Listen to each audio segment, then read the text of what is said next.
man. All right. So we are live. Doing this live a little bit differently today. All right. Ladies and gentlemen, welcome to today's live training. I am both live in Zoom and I am live on the Facebook group. So it's a little bit different. I wanted to do this today. I'm playing around with, you know, different software and things like that so I can be live in multiple spots. So for the people that can't make it to the Zoom, and it's a lot easier to just attend the live in the Facebook group, then this is for you. If you want to ask questions directly, I would recommend joining the Zoom. You can ask questions in the Facebook, but since I'm not on it right now, I won't be able to see those. I am on the Zoom, but it's sharing my whole screen, so um, it will show you everything I'm doing. Yeah, today we're talking about how to use protein to lose more fat, right? Um, I guess first thing to say is that you're not going to lose fat if you're not on a calorie deficit. I'm always going to say that just to start off because I don't want to misguide you guys and make you think that, oh, if you do this thing or you try this thing here, you'll be losing fat. No, it doesn't work that way. It's just these are things that we can do to make the process either easier or simpler, right? So we can use protein to help us, one, put us in a deficit, but keep us in a deficit and keep us losing more fat than not eating protein. You probably would have some not unwanted results if you didn't have protein in in your diet. So I'm going to be showing, I'm going to be talking over the guide here. So I guess you could see me on the side right here. Um, yeah, so let me go into the group itself. I want to show you guys a little something. Okay, so this is the Facebook group Simply Fit, Losing Fats and Building Muscle Made Simple. Yeah, so right here, for everyone who hasn't looked at it or you're new or anything, right here we have the featured tab. Sometimes you have to click the little down arrow for this to show, and you have the different guides here. You have we completed the challenge a couple weeks back, so that's there. And then all of these will be updated as we go along. I'm already planning a couple things for that. So yeah, for the people that have joined the group that are new, this is the Simply Fit Training and Diet Guide. This is my guide where I basically break down, your training, your diet, things like that, so it makes sense and you're able to, take action on those things. Everyone that's joined the group, you should have seen this, and if you haven't seen this, make sure to click on it, review it, ask any questions, send me a message. Right, all you got to do is go to this little thing right here, send me a little message, and don't mind all the tabs. I just got a lot going on. So yeah, but we're gonna be looking at this right here. Simply Fit Method Protein Sources. Um, this is a guide I created whenever we were in the challenge, and it has a couple of different options for protein sources, and I want to use this because it's gonna, okay, never mind, it's gonna ask me to open it. I should have it open in my, let me just open it here, not that one. Okay, sorry about this. Where is it? Okay, here it is. Yep, so protein sources. It's very important to choose the proper protein sources because there are protein sources out there, but they're not the best, right? So I did my best to kind of make this a friendly layout here for the Simply Fits method, best protein sources. Yeah, so basically this guide details the different sources you can use. As far as protein goes, everything that I listed on here is going to be a high protein source, and that's how I'm going to be labeling it moving forward. So anytime I say protein source, I'm talking about a high protein source because there are protein sources out there that aren't high in protein, but they have protein if you eat enough of it. But there's no point in like eating a whole jar of like, I don't know, peanut butter or something and saying, yeah, this is a protein source just because it has protein. It has protein doesn't make it a high protein source. It's going to have a lot more dietary fat than protein. So kind of like how you see here, you have meats, you have eggs, and then you have supplements, right? Those are a couple of things just off the bat. So one golden rule is that meats any meat is going to be a pretty solid protein source, right? Um, Anytime we're choosing a protein source that's from meat, if you want to maximize the amount of protein you get, you want to make sure that it's a lean meat. That basically just means that there's less fat, there's less actual fat on the meat. So anything like chicken, beef, usually beef will be a little bit fattier, but there are some cuts that are leaner, so we want to look at that. If you look at the actual food itself, sometimes it'll have a little number. It'll say like 80, 20, 95, 5. Um, Whenever you look at those numbers, one is going to be lean and one is going to be fat. So the higher that lean number is, the more actual protein it is, versus that smaller number is going to be fat. So if it's at 80% lean, 20% fat, that's going to be 80% actual meat and then 20% fat. So we want to get a cut that is either that or higher. We want to maximize the amount of protein we get. Um, so we can get something like a 90-10. That's pretty solid. Sometimes you can go all the way up to like 99-1. I've seen that for like turkey. Uh, Whenever I've bought turkey in the past. So yeah, chicken, beef, turkey, pork. Be careful just with some of these foods, just because they can have a lot of cholesterol. Not to say that cholesterol is a bad thing. That's a whole other topic for another time. But if you have issues with cholesterol and things like that, I would be kind of careful with pork specifically, because pork has been found to have a little bit higher cholesterol. But like I said, if you don't have any issues or anything, and you exercise, you're relatively healthy, shouldn't worry about it too much. But it is something to keep an eye on, right? And then for other people who consume other kinds of protein sources, you also have bison, you have lamb, you have a bunch of stuff. You have elk, you have deer, you have duck, you have a bunch of them. So I included the ones that are most common here that most people will buy. If you're buying bison, if you're buying elk, if you're buying buffalo, things like that, let me know. You should become a client, because not everyone buys those kinds of meats. So yeah. Uh, and then the last ones, I just included it on here because I didn't want to make a complete different section for this. But um, eggs and egg whites. So eggs is one of those that's, in my opinion, it's more of a fat source, but it does have a good amount of protein. So I just included it on here. A lot of people eat eggs, very common food source. So if you eat eggs, that's a good high protein source. And then egg whites, of course, are going to be on top, because they're basically, just liquid protein. It's kind of like a protein shake, but it's just eggs, right? So pure protein right there. So if you wanted to really maximize on protein, you would want to go with egg whites. Of course, you don't have to do that. You can go with eggs, right? So that's just an option. Um, and then we have all the other options, fish, dairy, non-meat, and supplements. So we'll go over the fish real quick. So tuna, tilapia, shrimp, cod, mackerel. Any whitefish really is going to be a high protein source. One that I would be careful of is salmon. Salmon sometimes depends on the way it's raised and the way it's caught. Sometimes it'll be more of a fatty cut, or more of a fatty fish. So that's the one that I would just kind of look at, and but tuna usually is good. Tilapia usually is good. Shrimp is good. Cod, mackerel. Like I said, anything that's a white fish is going to be more higher in protein. So we don't want to use that. We want to take those cuts, just because it's a high protein source. It's going to help us reach our protein goals. If you don't know how much protein you should be consuming, let me just check it here. Don't want to. Okay. Okay. No, it's not there. So it should be in the other guide, in the training and nutrition guide. So, and if it's not on there, I kind of forget. Just send me a message and I'll tell you how much you need. It doesn't take me that long.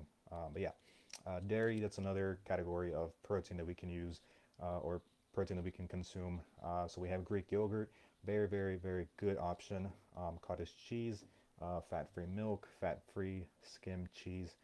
Fat-free milk is going to have a lot less calories, a lot less sugar, um, and it's going to be a lot more protein. So, just depending on your preferences, you might not like fat-free milk. You might like, normal milk. That's fine. It's just another source of protein that we can use. That's a high protein source. It's going to help us reach our goals as far as protein goes. And then fat-free skim cheese. That's another source that you can use as far as protein goes. And then we'll talk about a little bit on, not to like get too far into it, but what makes a protein source high versus a protein source low, numerically, like putting actual numbers into it. So we have non-meat and supplements. So this is for people who are vegetarian, vegan, I think pescatarian, things like that. So non-meat and supplements. You have things like chickpea, lentils, quinoa, soybeans, tofu, nutritional yeast, which is actually pretty solid. I found that out, I think, like last year, something, past 2 years, something I wasn't really aware of. And then, of course, you have protein powders, things like that, supplements. I wouldn't really recommend buying supplements off the bat. I would first say, you know, eat normal foods, eat whole foods first, and then supplement, right? Supplement just means to add on to what's already existing. So that's how we should be treating these products. We shouldn't just jump straight into them just because, your friend that goes to the gym takes protein. I mean, I take protein, but because it's just convenient, right? You don't have to if you don't want to. But like I said, it's just convenient. The only thing I would say real quick about these right here, the non-meat protein sources, that you have to be careful which you are choosing, because if you didn't already know, non-meat protein sources are considered incomplete as far as like amino acids go. Amino acids are just basically the building blocks of protein. They're included in protein, and you need a certain amount. You need specific uh, amino acids in order to build muscle and do all the different processes that protein does in the body. So if you really wanted to maximize that, you'd have to pair different protein sources, and some of these are more so a mix of like fat and protein sources. So not to say that's a bad thing, but if you wanted to maximize your protein, you'd probably want to go with one of the other ones, either the meats, the fish, the dairy, whatever it is. um, but yeah, so you have, like I said, all these different non-meat protein sources here um, for the people who are vegan or vegetarian. And then last slide here, this is a pretty short guide, but I think it hit a lot of good points. Picking the best protein source. You know, the protein you choose will be personal preference. Some meat cuts are higher in protein than others. For example, chicken breast is higher in protein than chicken thighs. To maximize protein intake, you should choose the leaner cuts, like I said earlier. One rule I follow, and many people who are also coaches, trainers follow, is per 100 calories, if there's 10 grams of protein, it is a high protein source. Something like peanut butter would not count, as it is more of a fat source than a protein source. Just I had a little bit of protein, peanut butter earlier. So you have like one serving of peanut butter is 180, 190 calories, and it's only like 7 grams of protein. So you're going to be getting a lot more fat than you would protein, versus if you had something like, everyone knows like chicken breast. So if you ate something like chicken breast and like 200 calories worth of chicken breast, you'd get like, I think, 50 grams of protein, which is, how many times is that? However many times more than seven. So yeah, so we'd want something that's a little bit higher in protein instead of something that just has protein, because if you can eat chips and that has protein, it's like 3 grams per 150 calories. So you'd have to eat like, I don't know, 10 bag of chips to get 30 grams. And yeah, that's probably not a good thing to do. And then as far as dairy products go, anything that is sugar, fat free, or reduced will be high in protein. Just follow that same rule. It's an arbitrary measurement, but it helps divide between low and high protein options. So that can be another topic for another day. Just looking at like, how do you call it, food labels and things like that. Just be aware of like what's in your food. Looking at the breakdown of foods, looking at the protein, the fat, the carbs, and then the calories. It's not something that you have to do, but it does go a long way. It does tell you more. It helps you be informed of what you're actually consuming, versus just consuming things and not knowing what's actually in them. So I'm just gonna take a look at whoever's in here. So I don't think I see anyone. Yeah, so we'll just continue. Yeah, so as far as protein sources go, we'd want to maximize the amount of protein that we're getting. So we want to get those higher protein sources versus getting the lower protein sources. Just because, other sources, like I said, is going to be a mix of like carbohydrates, fats, things like that. Uh, and just eating more protein is going to help us maintain muscle. Maintaining muscle is going to help us um, burn more calories. Burning more calories is going to keep us in a deficit. And also eating more protein is going to keep us satiated, so that you don't overeat and you stay in that deficit. Like I said, um, you don't want to be over consuming calories. That puts you out of a deficit. That means you're not going to be losing fat. So yeah, protein helps a lot just by keeping you satiated, keeps you filled, keeps you fuller longer, um, and it also provides protein so you can maintain your muscle mass and you're losing mostly fat, right? Let me go back to the this slide. I forget what it was. But yeah, I mean, as far as like using protein to maximize fat, you want to be using the high protein sources versus just other sources that are um, that have protein and they're not actually high protein sources. They just have protein. You'd be eating a lot of it, a lot more calories. Like I said, that's going to take you out of a deficit, and we don't want that. We want to make sure we're losing fat, right? So you want to make sure you're eating, you know, protein at every single meal. You want to make sure that uh, that you are focusing on your meals and you're thinking about the protein sources that you're putting into your meals. You want to make sure you're putting the high protein sources and then building outside of that. So, you know, let's say for everyone already knows chicken, broccoli, and rice is like a pretty standard meal that people go to whenever they're trying to lose weight. You can swap that around, right? But looking at that breakdown, you have chicken, then you have rice, and you have broccoli. So you have your high protein source, you have your carb source, and you have your fibrous source, which is your broccoli, right? So if you wanted to change that around, it could be something like the protein source could be like a steak or like a beef cut. Then it could be something like potatoes and then something like asparagus, right? That's like a dinner that someone would get at a restaurant or something. You can just change it around as much as you want. So you could do another one like turkey. Then you can have something like what are those? The little vegetables. I forget what they're called.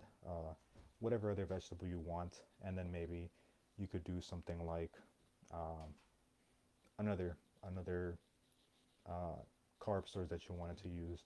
Um, and yeah, I mean, outside of that, I don't think I have anything. But yeah, today's live was a little bit different than usual. Um, as you can see, I'm sharing my screen, so anyone who is inside a Facebook group can view the lives. And I'll be updating that moving forward. I'm already working on using some other software to um, be able to be live in multiple spots, just so you guys can actually watch these. But if you did have any questions, you can always reach out, send me a message. I'm going to leave this live up on in the group so you guys can watch it. And yeah, as far as lives go, we're going to keep on going live 6 p.m. Central Standard Time. So whatever time zone you're in, make sure to change that over to Central, and then you'll be watching the live in action live, right? And if you have any, if, like I said, if you have any questions, make sure to reach out. Make sure to look at the different guides. I guess just going over it one more time. Um, the guides are here at the top of the Facebook group. Um, and like I said, I'm working on making some other guides to help you guys out here. So um, you don't want to click on the featured tab. If it doesn't show up immediately, there's like a little downward arrow that you have to click on just to see these. And if you still have any issues looking at that, just send me a message and I'll help you out with the guides and all that. So yeah, if you guys have any questions, you want to recommend a certain topic or anything, feel free to do so, and I will see you guys in the next training. So here we go. Yep.